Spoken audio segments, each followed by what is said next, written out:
We are all told beauty comes from within, that inner beauty is the most beautiful thing about a person. That is very true.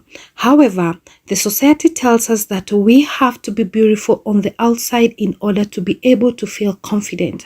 Society has been showing us we have to be a certain size and live a certain way to be the definition of beautiful. I disagree. On today's video, I'm going to be sharing some of non-sexual advice I wish I knew growing up as a young girl. Let's get into today's video.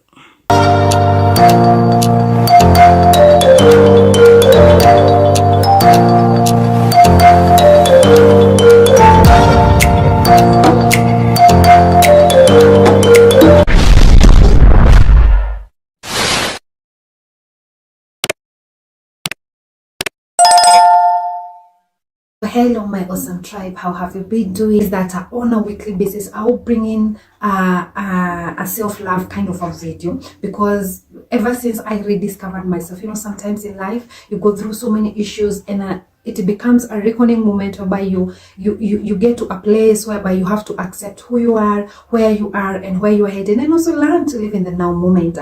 So in my today's video, no, hold on, if I told you're new here, karibu sana to this tribe. If at all you are a returning subscriber, thank you so much for your support. You guys have been awesome to this tribe. You have been subscribing, you've been sharing my videos, you've been liking them. And let me tell you something, it keeps us going. Myself personally, it keeps me going, knowing that if at all I'm posting videos and nobody's watching, what is the whole essence of making them? So you guys have been so much great. Thank you so much. So just take 1 minute and just subscribe to this channel and also like my video so that YouTube can go ahead and recommend this video to other people. So in my today's video, karibuni sana, there is nothing greater love than the love of our God, and also us loving ourselves.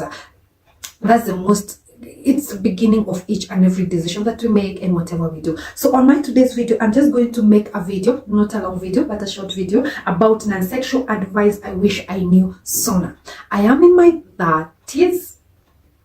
Yes, I am in my 30s, and so there are some advices I wish I knew them in between my 15th all the way to around 30s. If I had this kind of information back then, maybe I could have ended up making better decisions. Maybe I could not have stayed in a relationship that was not serving me. Maybe I could not have stomached a workplace that was so toxic. Maybe I could not have had friends that were actually draining me. But those are bygones. There's nothing much we can do about it. So this is some of the things that the non-sexual advice I wish somebody gave me when I was a bit younger. Yes, I know I'm still young, but I wish I knew them a bit younger. The number one I wish I knew is that I do not spend so much time trying to be more physically attractive to just impress someone, rather than making yourself mentally attractive.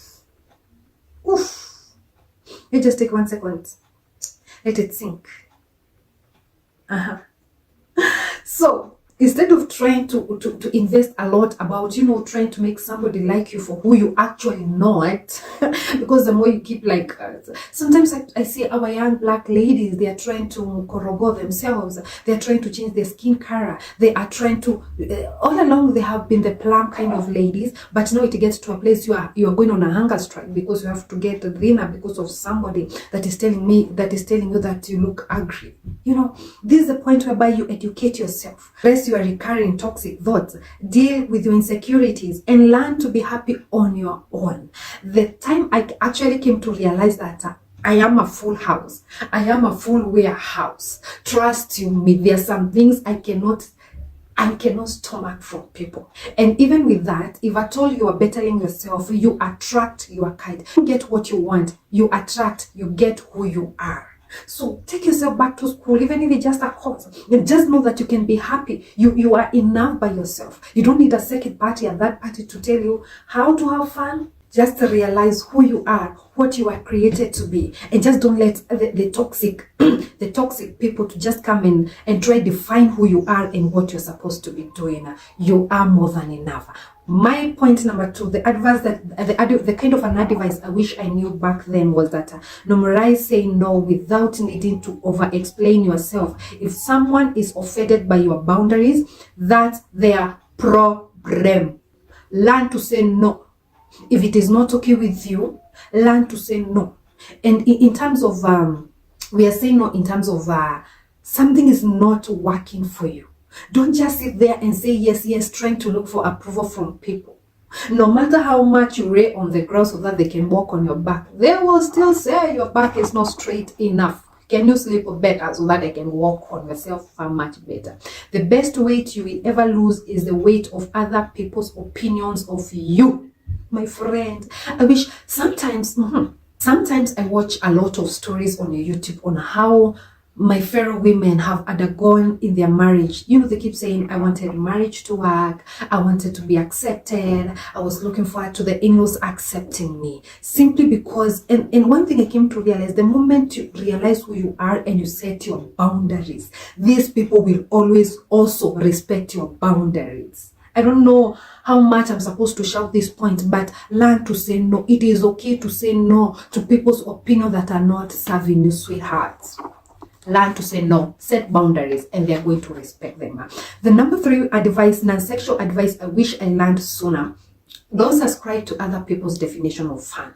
Fun doesn't have to mean drinking, partying, and socializing. If at all this is not who you are, because we have heard, like now, there is one of our celebs have been trading because he went berserk, because the kind of a people that he brought himself into, the group that he met, and they started having fun. They introduced him to alcohol. The girlfriend introduced him to marijuana, to drugs, and right now his mind is not okay. He has ended up losing friends. He has ended up losing his job. Now we are kind of trying to raise some money to go and take him to a rehab. What kind of a thing is that? Just fun can be a night alone. I love it when I'm alone. Getting lost in a book, a deep conversation, a walk. Myself, most of the time, from where I work I go actually out of town from work. If I happen to leave work slightly early, I take that walk all the way. I walk almost like 30 minutes to go and take a public matatu. Not simply because within CBD I can't get one, but I like having something on my phone. I put on my earpods and then I just walk from town all the way, like 30 minutes from town to Gara, Victory, around that area. That's where I get my matatus home. In town there are so many, but I love that evening walk. Sometimes I'm not even listening to anything. I'm just listening to my mind. I take a walk telling myself how beautiful I am. I'm telling myself how I can make it. Yes, I'm not where I'm supposed to be, but gradually I'm going to get there. So if at all it is possible, take a walk in the evening, sometimes Saturdays and Sunday. I take my children and we are walking nowhere. I just carry like that bob. We go buy sugarcane. We just walk. Sometimes all of us, we're just in silence. It is very healthy. It could also creating art. This is something that you can do. Playing music, doing your work. Fun is yours. You define it. The other non-sexual advice I wish I knew was that before you get married, discuss bills, parenting styles, what belief will be installed in your children, childhood traumas, sexual expectations, financial expectations, family health history, dream house, career, education, and whatever else comes. In-laws, be it how am I supposed to work as a wife? Are you going to end up making me to be a housewife? Talk about all these things. Whatever it is, that is self-explanatory. Before you get married, from the word go, set boundaries. Sometimes we are so much in love, and actually we don't put boundaries in when we are starting this relationship. And when it's almost 3 years down the line, you just realize this person is all over you, and now you're trying to change somebody. This is the way I have trained you. So you're trying to change this person to go back to the person that you actually want them to be. It's going to be hard. So from the onset and from the word go, just go ahead and talk about everything minus nothing. Then, because one thing you have to realize that love is always not enough. It comes with a lot of responsibilities. It comes with a lot of action. It comes with a lot. So go ahead and discuss about everything. Number 5A. 5 I have defined it into kuna A and B. The age of 15, you have to realize that 5A, the age of 15 to 30 is the golden era of your life. This is whereby it's like a pot, it's taking its foundation. It's a tree, it's growing. You align it from down there. And because the way they say in Chinese, they say that onini uriago okoro. Yes. So this is whereby you are shaping and reshaping your life. You have to understand that you make friends and lose them too. Don't cling on to people that are actually energy suckers, energy vampires. You make mistakes and correct them too. At this juncture, there is a flexibility of doing what? Of changing from, if this is not working for you, you can shift it very fast. Rather than you trying to start and change a career when you're in your 40s. You fail, you learn, you realize, you hit reality, you fall in love, and you get hurt too. And you rebuild yourself. Number 5B, you lose yourself and eventually you become stronger. It's okay to lose yourself in there between. It's okay to make mistakes. Don't be so rigid. Don't just try to stay there. So it is okay. This is a point whereby you're going to make mistakes, and at the same time, you are going to become much stronger. Remember, these are the best years of your life. You are so energetic.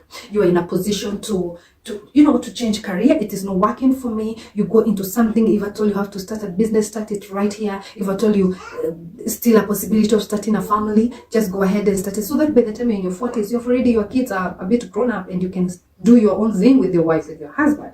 Then point number 6, the non-sexual advice I wish I knew. Number 6, heal before having children. So your children don't have to heal from having you as a parent. If I told you have gone through a heartbreak, if I told you are having childhood trauma, there is a way your family, your parents did not treat you well. Ensure that actually you have healed before you bring children into this world. Because they always say, if I told you are bleeding, it's going to melt down to the people that are vulnerable to you. The way when a husband is frustrated, he brings those frustrations to the weaker person that is the wife. I, as a wife, if I told I have a lot of issues and anger issues, I'm going to melt it down to my kids. So what I'm saying is this: heal before you actually bring kids into this world. If I told you have to go to therapy, if I told music, for me, music does magic to me. And also the inner thoughts, the inner talks that you have with yourself, ensure that they are going to benefit you before you come and try. A hurt person will always hurt other people. A bleeding person will always bring that bleeding into somebody. So ensure that you heal before you give birth to your kids. And if at all they happen to come before you heal, just be very sensitive how you handle them. Don't beat them out of nothing. Sometimes you're frustrated because of your relationship. Maybe the father has already packed and left, and what you're only subjecting your kids to this pain. And now this cycle will never end. You yourself, you have childhood trauma, you pass it to your kids, these kids are going to pass it to the next one, 4th and 5th generation. We are still struggling about the same thing. But I, as a parent, I can make that decision that all this my trauma and all issues and parent and whatever is going to stop with me. I am not going to take it to the next generation. It's a decision that we all make. Then the non-sexual advice, number 7, and this is the last one, is control your mind, control your life. The Bible says, the good book says, out of the abundance of the heart, the mouth speaketh. The heart is given, it comes from the mind. Whatever is inside of you is what is going to bubble into people out here. So ensure that you have controlled your mind, the things that you tell yourself. Some of the things we keep saying, I expected it to happen, and lo and behold, it always happens. So control your mind. Don't allow the negative things to keep cropping up, to control your life, to work in frustration and all those things. Work on mental models, learn big ideas, study big disciplines, practice critical thinking, strengthen your vision, think in a multidisciplinary way, think differently. Stop because this is the way things have been in my family. This is the way things are always working in my life. This is how my mother used to be. This is how my grandmother used to be. This is how the 70 generations ago that they were the way they were. The economy is like this. That is why I'm behaving this way. My boss is always bitter. That is why I'm like this. I don't know. My friend, if that is the kind of a mentality that you have, trust you me, always, whatever you see in your mind, whatever you perceive in your mind is the exactly thing. God has given us the power and authority to create our own reality. And how do we create and reshape our destinies? It is through our thinking. I hope I'm making sense.